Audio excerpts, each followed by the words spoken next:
Hello, everyone, and welcome to the new season of the Purposeful Life Show with your host, Adrian Starks. I'm excited to share some new updates of the show with you, starting with a new look, sound, and energy, as well as a variety of guests coming aboard with intriguing topics of conversation. I hope you enjoy the new level of energy that will be brought to the show. Thank you for all of your support since the very beginning in 2019. Wow, it's been 3 years already? Because of you, the Purposeful Life Show is now in the top 5% of all podcasts globally, and we aim to get it into the top 1%. Continue listening to the show and share it with others. You can also now listen to the show on my Facebook page at Adrian Starks, where you can comment in real time and communicate with me about your aha moments. Thank you again for all of your support, and let's make this one hell of a year and be purposeful about doing that. Wishing you all much love and success.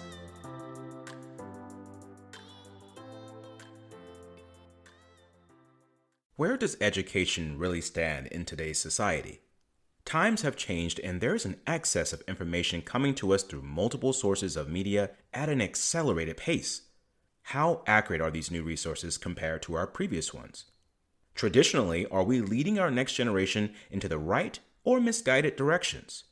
Are we teaching them to be more anxious and distracted? Or can we teach them clarity, intention, and focus of what they truly want to achieve? Stay tuned to our new episode, The Future of Education in Our Next Generation. Hi, my name is Adrian Starks, and welcome to the Purposeful Life Show on the Champion Up Podcast. This podcast is for the courageous creators wanting to create a life of meaning, adventure, and fulfillment, all while helping to make the world a better place. I'm happy you're here, and if you're new to our show, make sure to give us that 5-star rating and subscribe so you don't miss out on future episodes. Also, connect with us on Facebook and Instagram at Champion Up. It is always that one idea that could be your breakthrough. It's time to step into your courage and believe the champion in you.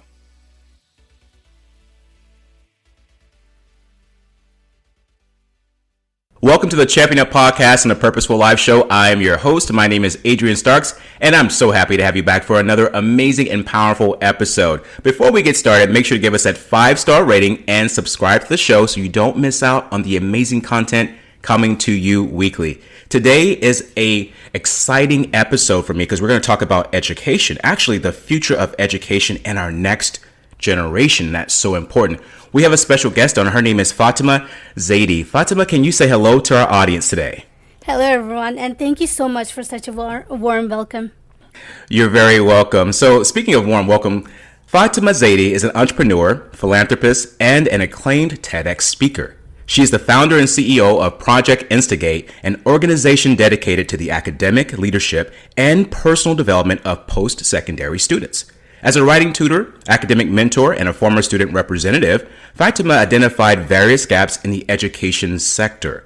Combining her experience in policy and program development and her passion for knowledge and helping others, she created an opportunity to support students struggling academically in ways that the traditional educational system falls short. Through Project Instigate, students learn to excel academically, but also in their careers by gaining invaluable life skills that set them apart from all other graduates. What an amazing thing that you're doing, Fatima. Thank you for coming to the show today. You are most welcome, and thank you so much for that wonderful introduction. You're welcome. You know, when I heard about what you were doing at Project Instigate, and for our audience, we're going to get into this a little bit later, and we're going to talk about what that is and what that represents. I knew that I wanted to have Fatima on the show as a courageous creator because I'm all about education, and I do feel that we are in an era where education, it needs some improvements, and there are some gaps in the educational systems. And not to say anything about what's going on currently, I mean, they're doing what they can, but there's always room for improvement in any sector of the world. And I think Fatima has found a way to help with that improvement. So Fatima, thank you for coming to the show. And can you share with our audience a little bit more about what you do? Okay, yeah, absolutely. So, what I do is I take students and I bridge the gap between where they are and where they want to be in terms of not just their academic success, but also making sure that they have all the right skills needed to be able to transfer that knowledge into the world outside of post secondary. So, a good example of this is when you ask a student that has recently finished a semester.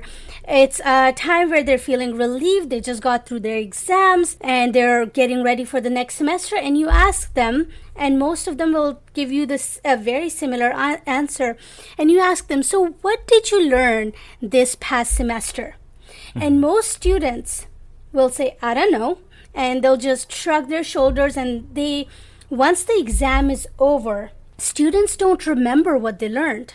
And that's why so much of the time actually gets wasted every semester trying to recap, previous foundations. And the reason this is happening is students are being taught to memorize things, but they're not being taught how to learn. And because they're not being taught how to learn, they can't retain the information that they're receiving. And that's where I come in and I help them improve their learning skills. And that helps them not just improving their grades immediately, but also retaining the information. And a lot of what they do can actually apply to their workplace scenario, where they become a lot quicker in terms of getting trained on a new job or a new task, and getting outside their comfort zone, and just being a rock star in their workplace.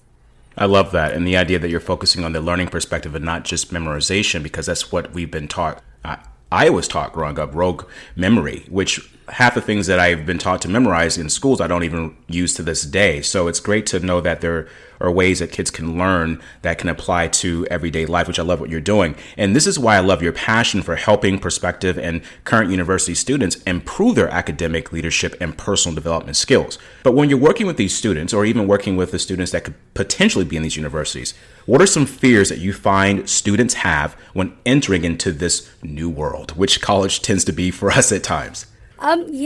So basically, when it comes to students that are just starting post-secondary or trying to go further into their education, and by the way, this is not just students that are coming straight out of high school. Sometimes it is mature students too that may already be in their career and just want to go back to college or university to upgrade their education to further pursue their career. But either way, the thing is, when students experience going back to or going back to college or university, the anxiety and the nervousness that comes with it is no different than one that is experienced in any other profession. So for example, business entrepreneurs, when they're starting their own business, there's this level of uncertainty. There's this whole new world that they're introduced to that they're not familiar with. So their fears and anxieties are not that different. A lot of people will think of common things like they would be obviously worried about their grades. They would be worried about what type of assignments universities have. But sometimes we forget the very basic human needs when entering a new situation, the fight or flight response. And sometimes it's the smaller things that we don't even think about that give them fear and anxiety. For example, when I was a new student orientation leader, and I did that for almost every year while I was going through post-secondary, I would do this session where I would have about usually 30 students, and I would do a Q&A session. And number one question that came up every single time, and it sounds silly at first, but this was a genuine concern that students had. So the question I got every single time was, what if I walked into the wrong class? Or, and it's like, the answer is simple. If you walk into the wrong class, you walk out of it, right? I certainly would do that, yeah. It's funny, but the thing is, the first time I heard that question, I kind of smiled until I noticed that the entire group of students are just silent and they're just listening intently for an answer. And I was like, oh, this is a serious question. So that's when I'm like, okay, so I gave them a lot of motivation, and I said, you know what, it happens. And, sometimes even professors or faculty walk into the wrong class. And they really do. And at that point, they're like, oops, sorry. And, you just walk out. It's not a big deal, and it's funny because I always gave this advice until one day that actually happened to me when I walked into a wrong class. And then I got flooded with all these thoughts, and I'm like, okay, so should I get up? Should I maybe walk out of the class? What is the professor gonna think? I don't like his lecture now? So we tend to get into our heads too deep, and we overthink things, and that's normal, whether you're a student or you're not. But that is an interesting thing to notice. Sometimes their fears are really small, like what if I walked into a wrong class? Or others, I'm terrified about the type of assignments and the workload that I'm going to have. Okay, so this is how you support students in other ways too, through your company, Project Instigate, which I love the title of it. And I love the fact that you are an entrepreneur out here in the world and you are making an impact in the educational sector, which is important to do as we are moving into an era where there's so much information coming at us fast that a lot of us, even adults, we don't know what to do with it. So you can imagine what people that are younger than us or in school or having their own problems, what they're facing as well too with this information. Project Instigate, what sets it apart from the services that may be already out there, like with kids getting help, like tutoring services of that sort? What makes Project Instigate unique in its own way? I think that's a really good question. Let me start by explaining what Project Instigate means. This name took a lot of thought over the years to come up with, and the word project is supposed to give me the flexibility to take on any projects, develop any kind of programs that I see fit as the education sector changes over time, to be able to be flexible and be able to maneuver in the right direction to continuously support students. The word instigate means to start something. Sometimes just the denotation of instigate means to start something, but sometimes instigate can have a slightly negative connotation where people associate the word instigate with instigating a fight or an argument or something like that. I was just going to say that. Yes, and a little bit of it is that too. I am challenging the academic norms, and I am challenging what education, how we understand education.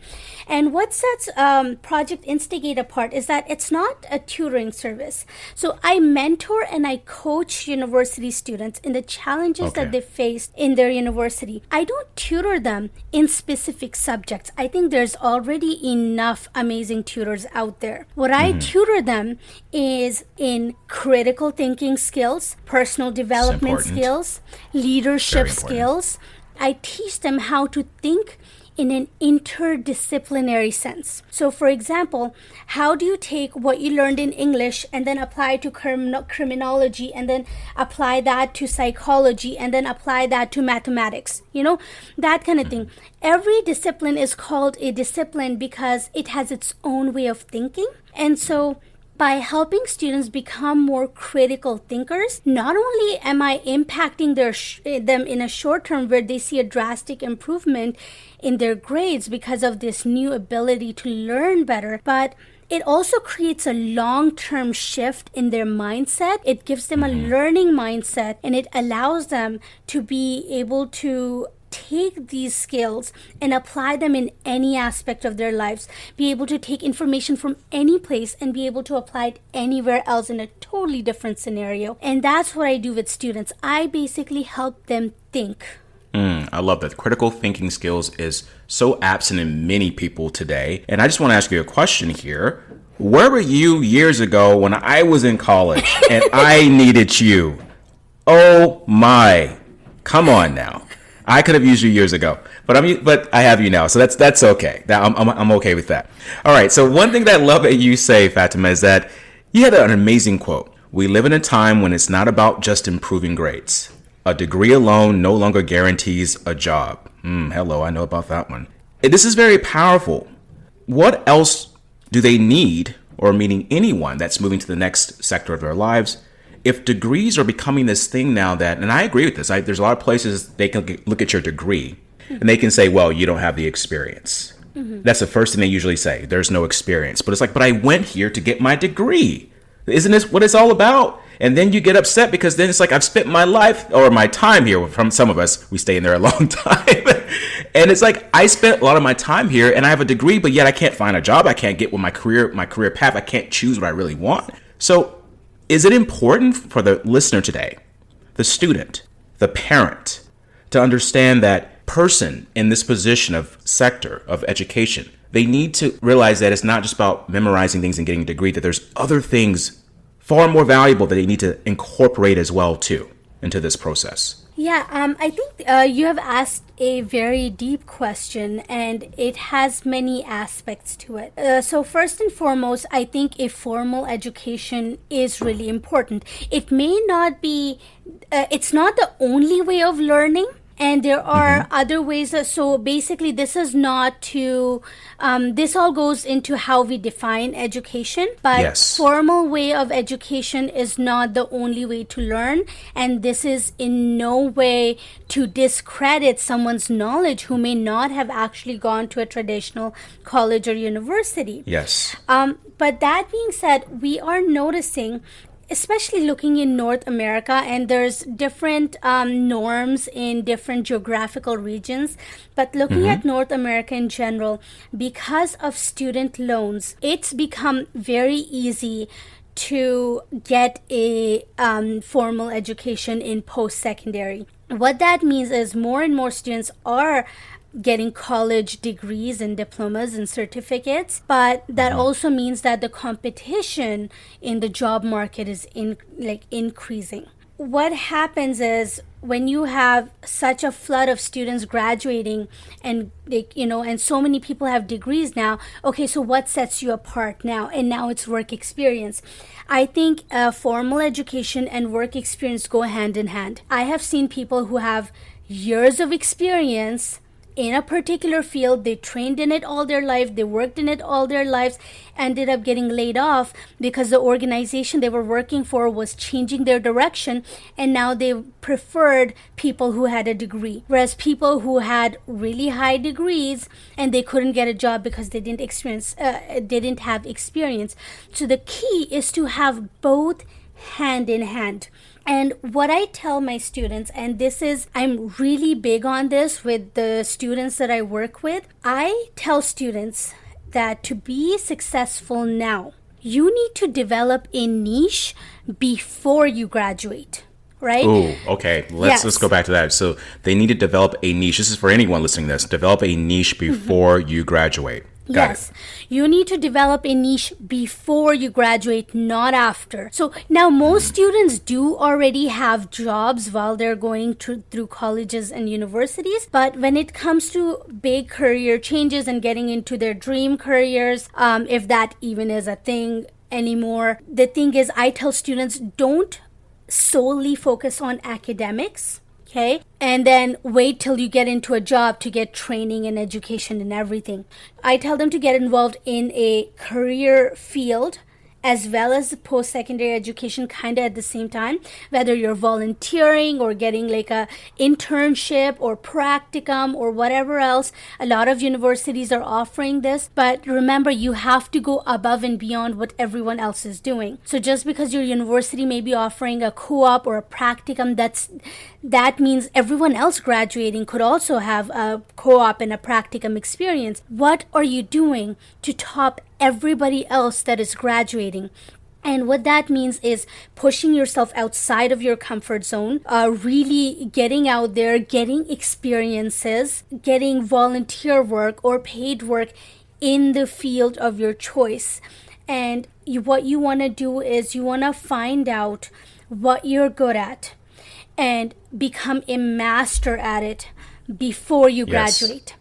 So I love this for me happened by accident. I didn't intend to graduate that way, but what happened was when I was in high school, I was going through a lot of bullying. And so I got involved in the nonprofit sector. I got involved with a nonprofit organization doing anti-bullying campaigns, and basically through that, I got addicted to my work in the nonprofit sector, and I did so much work with so many different organizations that by the time I graduated, just out of sheer interest, I had very high level of competency in the area of policy and program development, and that became my niche. And so whatever job I got after that, I got known as the paperwork gal or the policy person, right? Even if that wasn't my specialization or the title of my position.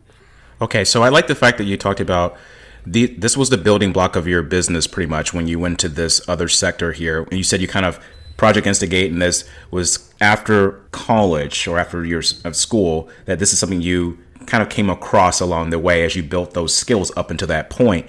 But the only way that you did that was you went into the unknown, which you just mentioned earlier about not being afraid to walk into the unknown. So for our audience listening, you've got to walk into the unknown to find out what you don't know so that you can know that and then go further. And then what Fatima teaches us is that critical thinking is part of that unknown. You got to learn how to critical think through that, because we're living in an era now where, I'm going to be honest here, jobs are being easily replaced by machines.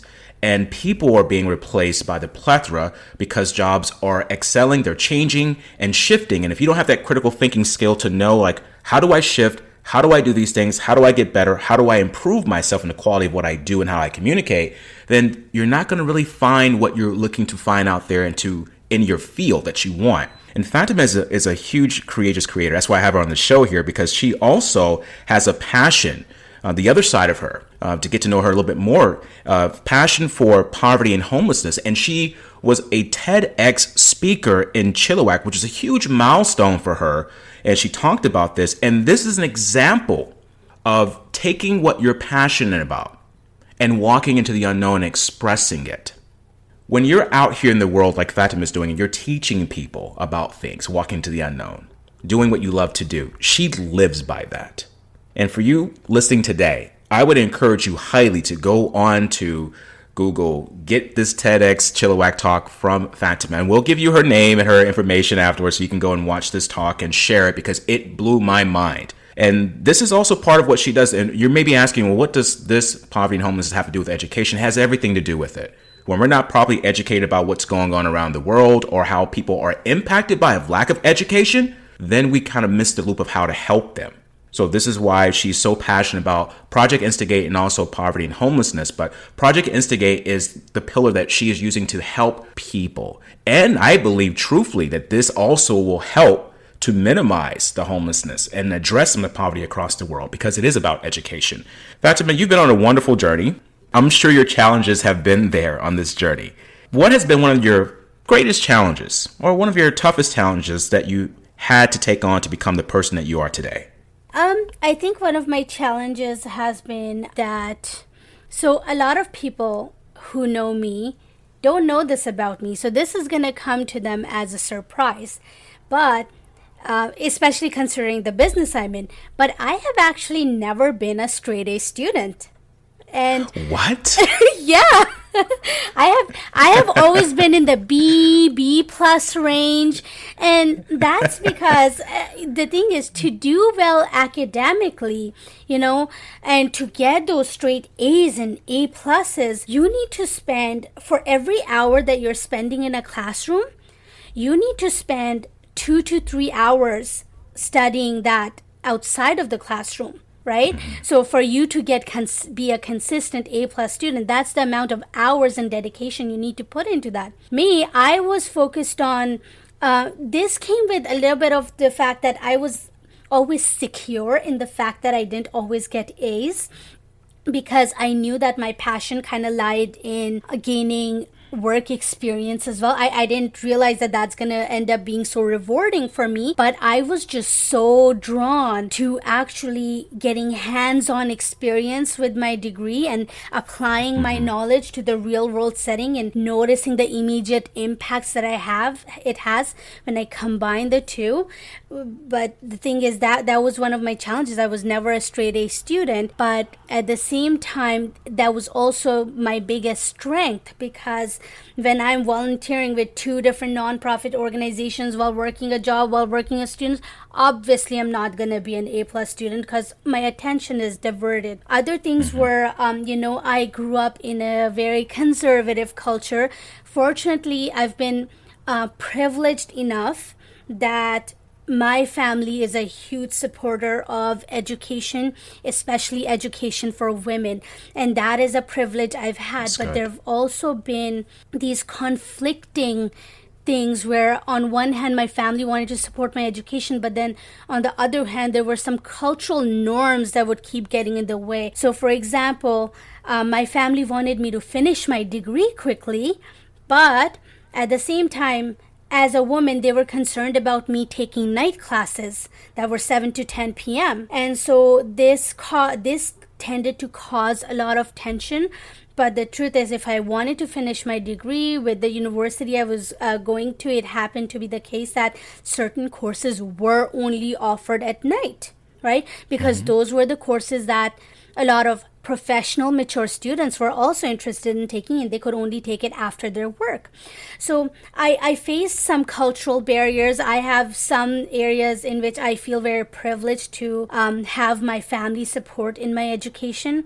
But there's other ways where things really got in my way, like, not being able to take those night classes thing, or, I'm a huge advocate for getting life experiences, and I love going to conferences, and I love going to travel and all these things. And I felt like that's where I was held back a little bit. I mean, mind you, I still managed to get a lot in, but it's just I have that curious mind where there's like no limit to how much I can learn, and I want to learn this and I want to learn that. But, that was a cultural barrier that I faced consistently, where on one hand, my family was very proud of everything I was doing, but on the other hand, they were really concerned about cultural norms, about me being away from home for a conference, or me taking night classes or things like that. Did I answer your question correctly? You certainly did answer my question about the challenges there. And speaking of challenges, I'm pretty sure our audience today are wanting to know how can they deal with their challenge. I'm going to help them with this. The question I want to ask you, Fatima, is what is a first step you can give the student or parent with a child who is possibly going into the second sector, or someone that's already in the second sector? What is the first step to consider when stepping into the unknown of this world, of the sector of college, of school, post-secondary? So the first step, whether it's parents or it's students, the first step is to understand the difference between college and university versus high school, right? So, for example, the biggest difference between high school and college or university is that in high school, teachers are experts in teaching. They're not always experts in the subjects that they're teaching. That's why you will often see a teacher who's an art teacher who is now teaching a social sciences, who's also maybe teaching English, who may also be teaching physical education, and so on. Schools are always going through budget cuts. They're always under-resourced, understaffed, and the teachers, that because of that, they are experts in teaching. They're there to really hold your hand and be your second parent. As soon as you get to university, that stops. You go from being a youth to a full-fledged adult, and now the expectations of university change. Now your instructors are no longer going to necessarily be experts in teaching. They are going to be experts in their own subject matter. And now it becomes your responsibility to be able to extract the right knowledge you need to pass your university courses. And that's the fundamental difference that most people don't understand.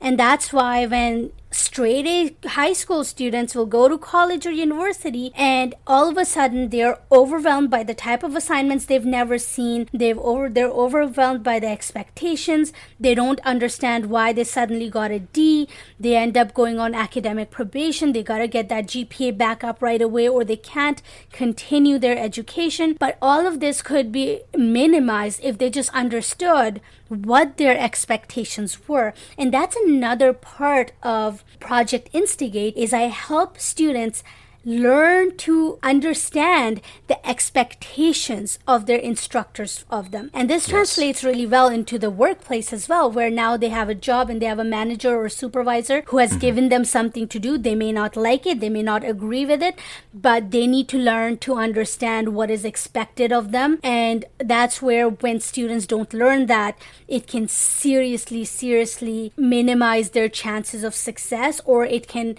become a huge and difficult learning curve. So powerful the information you just gave us here, and gave me goosebumps, because I was thinking of myself when I went from high school to college, and I graduated college. But when I had that initiation into college, there was that sense of, okay, what just happened to this great connection I had here? What just happened to this huge system of support I have here? And people feel this way, and they walk into the sector like, oh, this is a huge world. I don't know who I am. I don't know what to do. And this is where a lot of the depression, anxiety, fears kick in for many people in these sectors. And I'm so happy that you have decided to step into this world and create something, Project Instigate, to really, I would say, close the gap and to show these students, really, this is what you do to get through these moments, these critical thinking skills, these leadership skills, these self-development skills, these academic skills that you work so hard on. And that is why I just love the fact that you're here, because I am a huge advocate for education. And both of us, we're both entrepreneurs. But here's the thing I hear a lot of people saying out here in the world. Well, you could be an entrepreneur and you don't need to go to school. And I just cringe when I hear entrepreneurs say that, because I'm like, no, school is important, whether that be formal or something. You need to learn how to learn. And if you're telling people out here that they can build this and they don't need to have this kind of education, you are setting them up for failure. They need to know critical thinking skills, because you cannot be an entrepreneur in this world if you don't have the basic critical thinking skills. Trust me, it will take you a lot longer. Some of you may not even build it. So what you're teaching is very important, not just for the students going to college and for people getting into their careers, but also for people looking to build businesses as well. And I really appreciate that. Do you have any upcoming events or any ways that our audience can connect with you, Fatima? Because I would love for them to learn more about Project Instigate and to support it and to pass the word around. Absolutely. Now, I'm happy to work with students one-on-one, but when students come to me, I have developed a very comprehensive academic skills program, and I encourage them to take that program first. What it is a comprehensive 5-week online course that I do, and it's a live course, so I do it through Zoom, through my webcam. I'm right there with you. I guide you. You can talk to me. It's a very interactive process. I understand that a lot of students struggle financially, and traveling for them is a little bit hard and all those kind of things. So just to make it easier for them, I have switched to doing this program online. And basically, this is a 5-week program that will prepare students with the foundational skills that they need to succeed academically. So for example, some of the things we cover in this program is, how do you build a good relationship with your professor? How do you develop that good communication with them and build that relationship? So maybe one day they can be your thesis supervisor, or one day they can actually give you a reference for grad school or for a job, right? Or even point you in the direction of a good job that may be suitable for you. They learn how to improve their learning strategies. So how do you take better notes? How do you learn better? How do you read more effectively? How do you prepare for tests? How do you overcome anxiety? Those kind of things. We learn about improving writing skills and the difference in writing in different disciplines. We heavily talk about academic honesty, why it's important, and plagiarism and how to avoid it, because that is such a big issue right now, especially with there being these websites that are these freelance websites that are offering to write students their research papers and their essays now. So there's no way these students can get caught for plagiarism, and so the only thing that can stop them from plagiarizing is building that character development, the ethical development. We talk about citations. How do you do all kinds of citations? APA MLA Chicago. And finally, we talk about more creative project and critical thinking projects. How do you resolve conflicts in a group and make sure that everyone's pulling their weight in a group project? Things like that. It basically, it's very broad. It kind of barely touches on the surface of all these things because each of these could be a program on its own, but it's a good foundation for anyone that is thinking about going to college or university or have just started it. Excellent. Where do they go to get this information? Just if they want to just find out about it on their own, just to do their research on it, where do they go? Do you have a website? Do you have a way they can contact you directly? Yes. So they can go to www.projectinstigate.com. They can also find Project Instigate on Facebook. That is where these programs will appear first. Or they can email me myself directly at fatima.zaidi@projectinstigate.com or programs@projectinstigate.com. Excellent. Well, you heard it. Go and find out more about Project Instigate through Facebook, through the website. Email Fatima, and her last name, she says is Zaidi, but spelled Zaidi if you're wondering, okay? So, and I will post this on the show notes as well too, so you can get that information and click on the links. We have come to the time of the show where I am always happy and ready to provide my guest with the question of the century for them. This question is called the Courageous Creator question. And the question I have for you today, Fatima, is what does it mean to you to truly educate someone? Wow, that is a really good question. So to truly educate someone it's in how we define education. And I am very big on definitions because until we can define a problem, we cannot find a solution to it. And when it comes to education, we need to start recognizing that youth are now becoming an expert on things that they care about, right? Mm-hmm. So there was a time where we didn't have access to internet, or it was pretty new, and we always relied on our elders and our parents and those older than us to guide us, to mentor us, and to give us knowledge. No longer is that the case. Any person today can go to an open source database, find the most recent academic journal, peer-reviewed scholarly article online, and have the exact same information as a doctor or another professional. Right? Mm-hmm. And sometimes, and this is something I learned from a professor of mine that I really admire from educational studies, David Burns. But basically, one of the things he says is, sometimes because professionals are so busy in their professions, sometimes we can actually have more knowledge of them because we have more time to get access to the most recent information. And so it's really important to recognize this change in education, changed in the fact that we have more distance studies happening, we have more, lives are getting more complex, and most importantly, we need to start to recognize that younger generation today is no longer necessarily fully dependent on the older generation to provide them with information. This is not to by any means dismiss the wisdom and the experience that they bring to the table. That is very important. But we have so many more sources of avenue, and so the education sector needs to change drastically, and they need to make big changes fast to accommodate for the newer generation. Have I answered your question effectively? You have answered it. You've answered every question effectively, and I love the fact that you're so passionate about what you do. And to the audience, can you just hear the passion coming through her voice?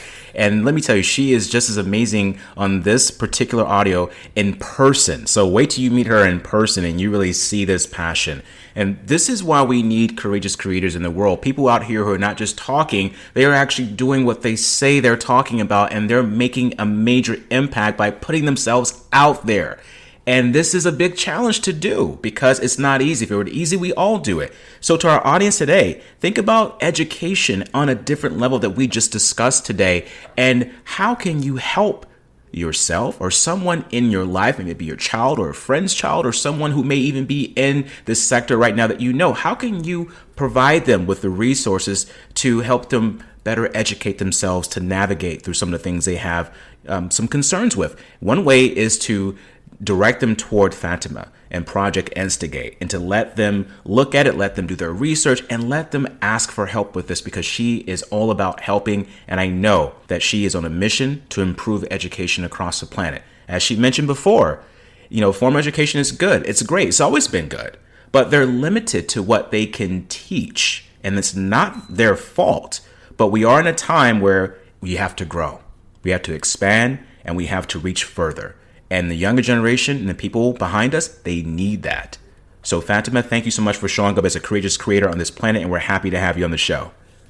Thank you so much. I appreciate your time and for having me on your show as well. Thank you so much.